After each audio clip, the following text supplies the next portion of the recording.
Graça e paz, nova vida. Amém? Quem está feliz de estar aqui com Jesus? Quero convidar você a dobrar sua cabeça onde você está, fechar os seus olhos. Quero pedir os meninos da produção que apaguem as luzes para mim, por gentileza. Amém? Feche seus olhos, vamos orar ao Senhor.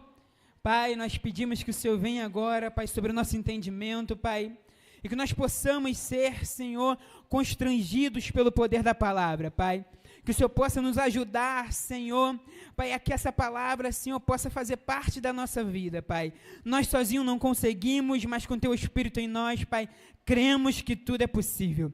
Que mais uma vez possamos ser libertos, Senhor, pelo poder do Espírito de Deus em nós. É isso que pedimos e cremos. Amém. Você pode aplaudir ao Senhor, querido?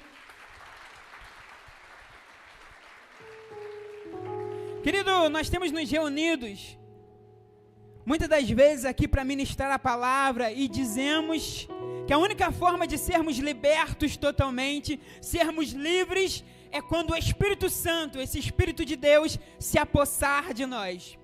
E mais uma vez eu quero continuar construindo esse pensamento com você que está aqui comigo, amém? A libertação acontece quando nós somos retirados do pecado adâmico que recebemos quando nascemos, e agora transportados para o reino do Filho do amor de Deus, salvos pelo poder da graça, nos arrependemos do nosso pecado todos os dias, mas nesse processo, mesmo depois de sermos salvos, nós precisamos todos os dias ser santificados dos nossos pecados. E eu quero aqui construir junto com você um dos maiores exemplos da presença de Deus junto conosco. Ainda não em nós, como a oportunidade que temos hoje de sentirmos o Espírito, mas a presença de Deus junto com os homens. Falo nesse momento da arca da presença de Deus, que habitou na velha aliança, no Velho Testamento, entre os homens. E eu queria ler com vocês para que nós vêssemos o quão é poderoso ter a presença de Deus junto conosco, hoje com o Espírito Santo dentro de nós, juntos, amém? Eu queria que nós lêssemos juntos aqui Êxodo 41, amém? Êxodo 41. A palavra de Deus diz assim: falou mais o Senhor a Moisés, dizendo: no primeiro mês, no primeiro dia do mês, levantarás o tabernáculo da tenda da congregação. Pode passar? E porás nele a arca do testemunho, e cobrirás a arca com o véu. Pode parar por aí. Querido, eu queria que você lesse comigo novamente essa parte, porque ela será a base da nossa mensagem hoje, amém? Você pode repetir junto comigo aquilo que está no texto? E porás nele a arca do testemunho, e cobrirás a arca com o... A palavra de Deus aqui está mostrando para nós as ordenanças de Deus para que Moisés montasse o tabernáculo. Dentro do tabernáculo tinha algo muito importante que simbolizava, significava a presença de Deus junto com os homens: a arca do testemunho. Essa arca era construída por uma madeira chamada madeira de acácia, uma madeira totalmente diferente de todas as outras. Se você pegasse uma madeira de acácia, jogasse ela no mar, ela não era corruptível.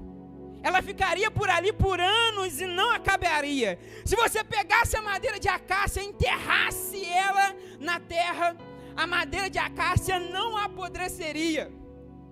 A madeira de acácia, que foi a madeira escolhida para construir a arca, simbolizava a humanidade de Jesus. Mas, participando da missão de um Deus inteligente, quando o homem foi construir a arca precisava também ser feita de ouro. Então, quando a arca foi criada, ela foi criada a partir da madeira, coberta com ouro por fora e por dentro, porque o ouro significava a divindade de Deus.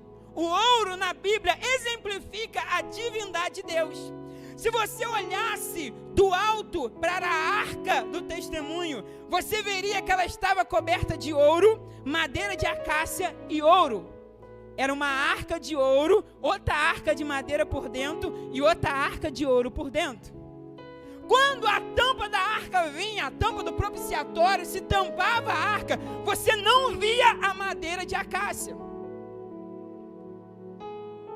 Porque Deus, já na construção da arca e do templo, queria exemplificar que Jesus era o maior mistério escondido em Deus.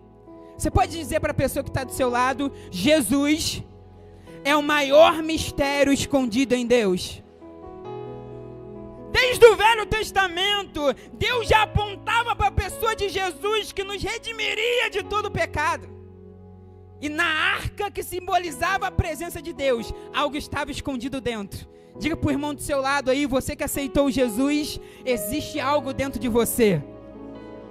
E é o Espírito do próprio Deus. A arca da aliança, mesmo sem ver, banhada de todo ouro, dentro dela tinha algo. Tinha o maior exemplo que a terra veria: Jesus. Jesus era o mistério de Deus. Mas essa arca, que foi bem dita aqui, dentro dela tinha 3 coisas que vão nos ensinar a viver essa vida pelo Espírito. A primeira dessas coisas era o maná. Diga para o seu irmão aí, para a gente ficar bem pentecostal: o maná. O maná dentro da arca, ele ficava dentro de uma tigela de ouro. Só que quando o povo estava no deserto e o maná era entregue por Deus, todas as vezes que o maná não era recolhido antes do sol nascer, o maná apodrecia, cheirava mal e dava bichos. Quando o maná era entregue ao povo no deserto, ele precisava ser colhido antes do sol nascer, porque senão ele apodrecia. É por isso que Jesus é o sol da justiça, porque aqueles que não são colhidos sofrem a justiça de Deus. Esse maná, alguns teólogos gostam de dizer que era como alguns grãos de cinzas que tinham gosto de mel silvestre e coentro, tá? Esse maná precisava ser colhido, colocado em frigideiras, assado, moídos para fazer farinha e fazer bolo, e se não fossem colhidos, eles apodreciam, cheiravam mal e davam bichos. Mas Jesus agora, para exemplificar a sua presença dentro dos homens, pega aquilo que é corruptível e coloca dentro da arca. Diga assim: o maná simboliza a nossa corruptibilidade. Vamos ver se vocês sabem falar. Nós somos altamente perecíveis como maná. Se nós não fôssemos cuidados por Deus, apossados pelo Espírito Santo, nós apodreceríamos. Você que está aqui cheiraria mal e daria bichos. Não é isso que o pecado faz conosco. Não é por isso que muitos de nós estamos aqui hoje, porque sofremos problemas nas nossas vidas, porque estávamos longe de Deus. Aí Deus pega o maná, altamente perecível, coloca numa tigela de ouro, que significa a divindade de Deus, e coloca dentro da arca, que significa a presença. E o grande enigma está aqui: o maná, colocado dentro da arca do testemunho, não perecia, não estragava. Sabe por quê, irmão? Não importa quanto pecado você tenha, não importa quando você chegou aqui, a partir do momento que você se entrega a Deus, e Deus te coloca o Espírito Santo dentro de você, você não mais perece. Você que está aqui precisa ser liberto. A libertação só pode acontecer se você estiver dentro da presença de Deus, se a presença estiver dentro de você. O maná, que era altamente perecível, agora dentro da arca, não podia mais se corromper. Se você estiver na presença de Deus, o pecado, as dores, os males desse mundo pode até acontecerem na sua vida, mas eles nunca irão te corromper. Porque um maná altamente perecível que estragava, quando foi colocado dentro da arca do testemunho, nunca mais pereceu. O maná é como a gente. Se olharmos para tudo aquilo que passamos, o período da nossa vida longe de Deus, nós fomos perecendo dia após dia. O tempo vai passando e o pecado vai nos consumindo. Mas agora, em Deus, nós não somos corrompidos. Quem é que crê nessa palavra? Quem crê que na presença de Jesus, com o Espírito Santo dentro de nós, nós não seremos corrompidos? Querido, a segunda coisa que estava dentro dessa arca do testemunho era o cajado. Repita comigo, o cajado. O cajado, para ele ser colocado dentro da arca, teve-se um enredo muito interessante. Todas as vezes que o povo que estava no deserto parava, a Bíblia diz que eles estavam cumprindo uma estação. Mas quando o povo andava, eles estavam cumprindo uma jornada. O povo no deserto passou por 42 jornadas.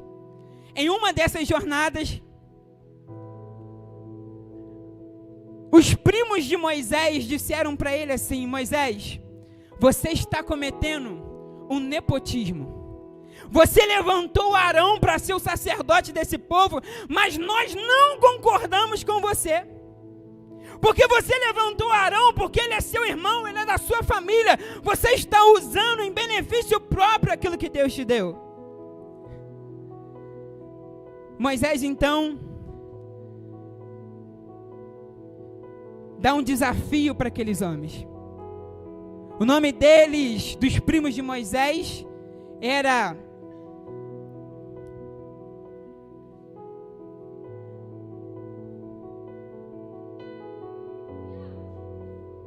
Coré, Datã e Abirão. Esses primos de Moisés disseram para Moisés que não aceitavam Arão ser levantado.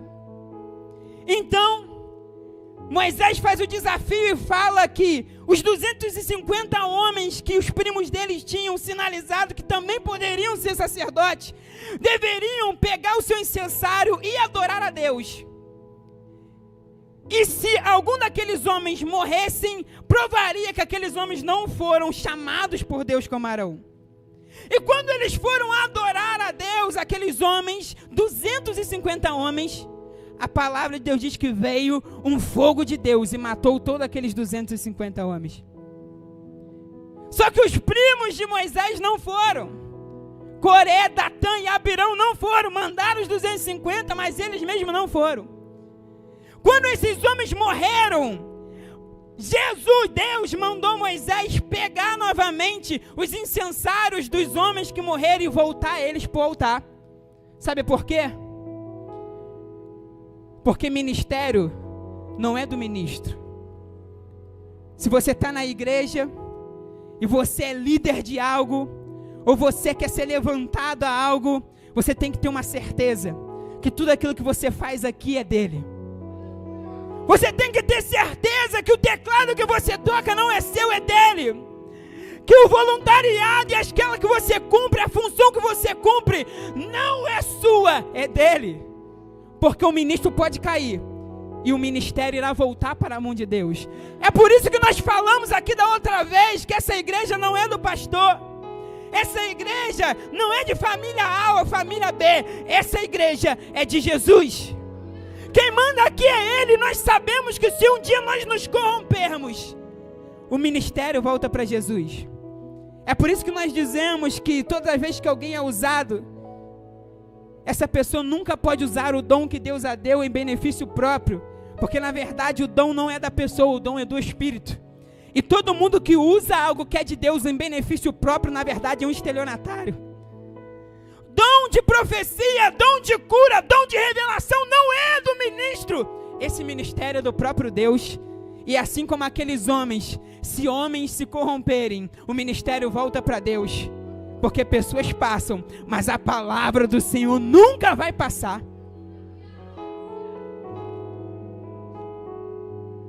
Depois disso, mesmo assim, Coré, Datã e Abirão não conseguem acatar aquilo que Moisés falou. E eles voltam a questionar Moisés. Então Moisés faz um novo desafio pela revelação de Deus.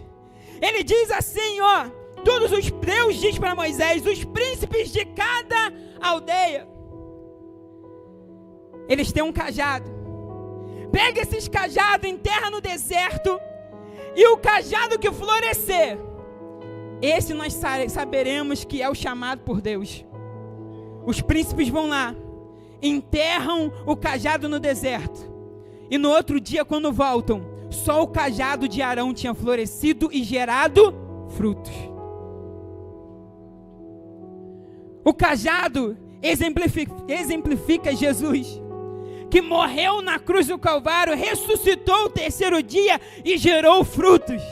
Você que está aqui, você faz parte daquilo que Jesus fez há mais de 2000 anos atrás. É por aquilo que Jesus fez que você hoje pode sentir o Espírito Santo, irmão. Aqueles homens não acreditaram em Moisés, mas depois de todos esses desafios não teve jeito. A terceira coisa que estava dentro da arca do testemunho são as pedras. As pedras eram a revelação da lei pétrea, dos 10 mandamentos que Deus deu a Moisés. E nesse momento, Moisés já no alto do Monte Sinai vai receber a revelação dos 10 mandamentos. E a palavra de Deus diz que Moisés ficou lá 40 dias e 40 noites. Quanto tempo? 40 dias e 40 noites, sem comer, só alimentado pela palavra e pela boca do próprio Deus. Quando Moisés vai descer do Monte Sinai, Deus dá a ele as tábuas com os 10 mandamentos. No meio do caminho, Deus o para e diz assim: o povo está lá embaixo adorando um bezerro de ouro, dado orgias, se perdeu. Sai da minha frente, Moisés, porque eu vou matar todos eles. Moisés então questiona Deus e fala: o meu povo não, o povo que tu me deste, o povo que o Senhor tirou do deserto, dos egípcios, e eu só falei. O povo que o Senhor prometeu a Abraão, Isaac e Jacó, esse povo não é meu. Moisés tinha acabado de receber a oportunidade de acabar com todo o povo, porque Deus disse que acabaria com o povo e começaria novamente a geração a partir de Moisés. E Moisés foi um apaziguador. Já viu aquele irmão que está na igreja, acontece um problema, e de vez dele apaziguar, sabe o que ele faz? Ele bota mais lenha na fogueira. Já viu aquela pessoa que está no trabalho e acontece um problema, de vez dela ser um apaziguador, ela bota mais lenha na fogueira? Moisés não foi isso, porque Moisés não tinha problema com a autoridade. Moisés sabia que o que é dele, e ninguém precisa roubar aquilo que é do outro. Sabe qual é o problema, irmãos? Talvez você está querendo coisas que é das outras pessoas, mas coisas que são de outras pessoas requer responsabilidades que você talvez não vai aguentar. É por isso que Moisés disse isso a Deus. Quando Moisés desceu, viu o povo adorando o bezerro de ouro, viu o povo perdido, Moisés quebra a pedra dos 10 mandamentos. Depois disso questiona Arão, e Arão vai dizer para Moisés que ele só pegou os brincos de ouro das mulheres e das crianças, jogou no fogueira e saiu aquele bezerro. É como a gente, sempre dando desculpa de algo sobrenatural pela falta de responsabilidade e posicionamento nosso.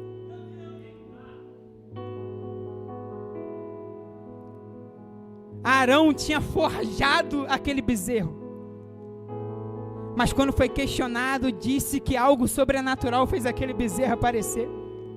Como muitos de nós que pecamos, erramos, não se arrependemos, e quando chegamos aqui na oração, dizemos que foi o diabo Dizemos que foi o parente, dizemos que foi o irmão, sendo que não conseguimos assumir as responsabilidades, assim como Arão não conseguiu.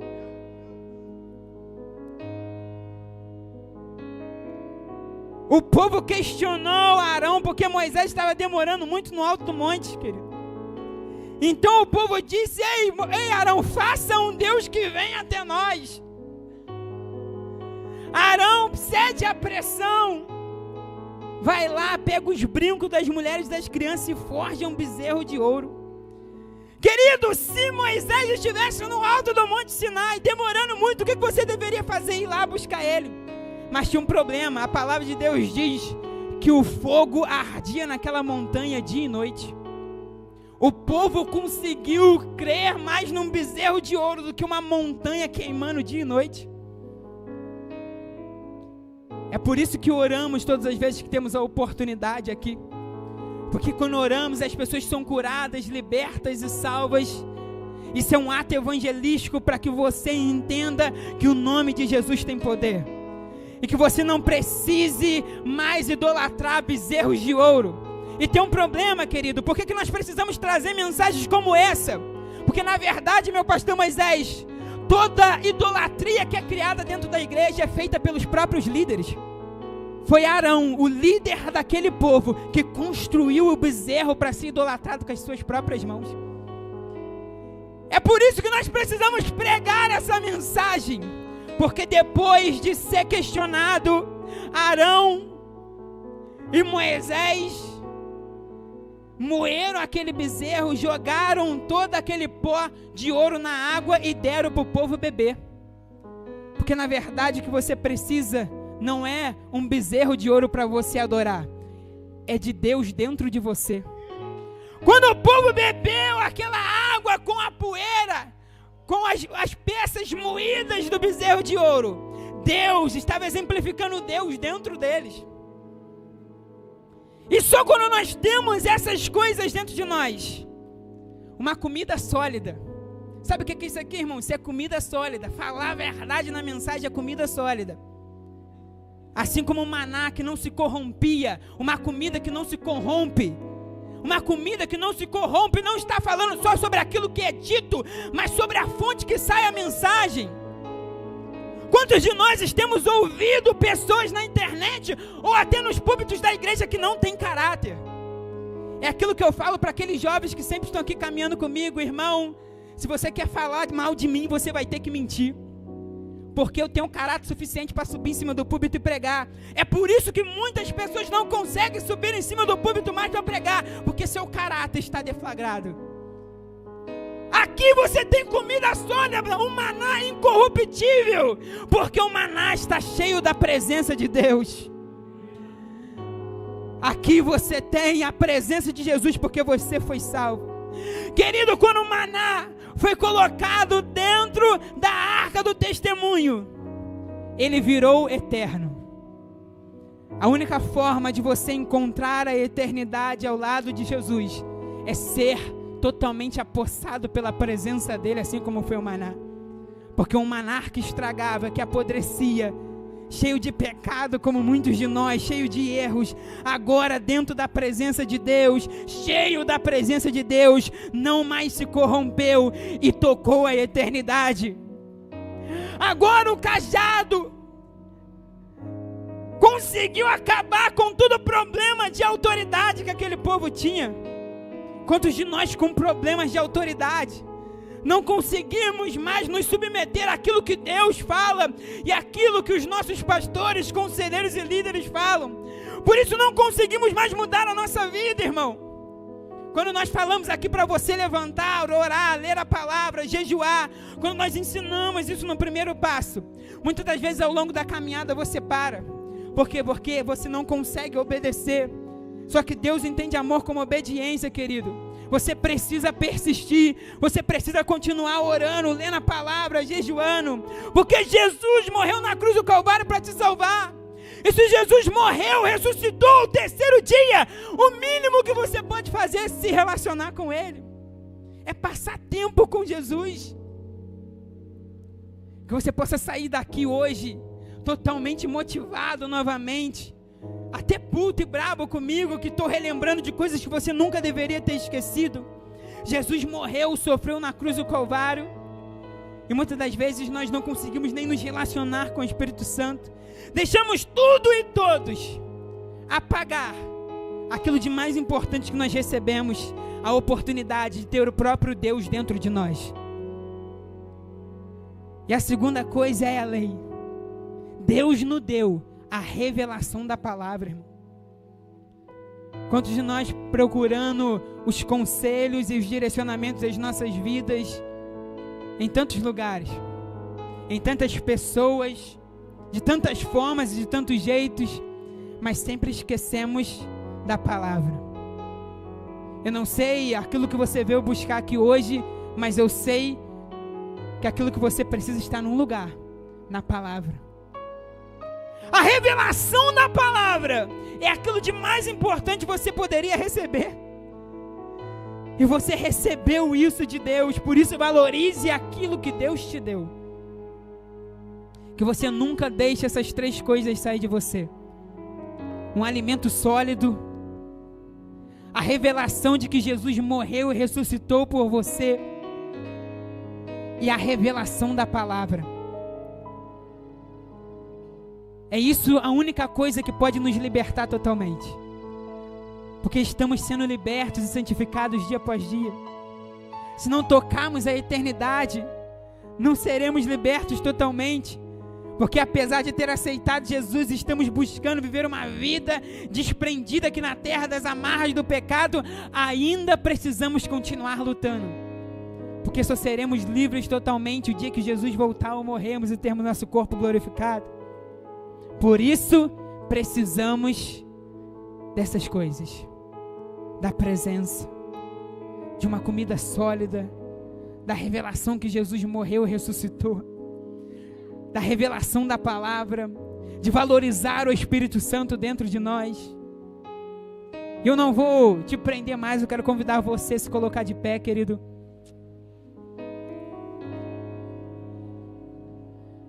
Eu quero pedir você que feche os seus olhos, dobre sua cabeça, e nós vamos juntos pedir ao Senhor que coloque essas coisas dentro de nós. Talvez você olhe para você e ainda tem coisas faltando. Você está como aquele maná, ainda preso no pecado, ainda cheirando mal, ainda com falhas, com muitos erros. Mas se você entender hoje que se você estiver totalmente na presença de Deus, dentro da presença de Deus, você será incorruptível.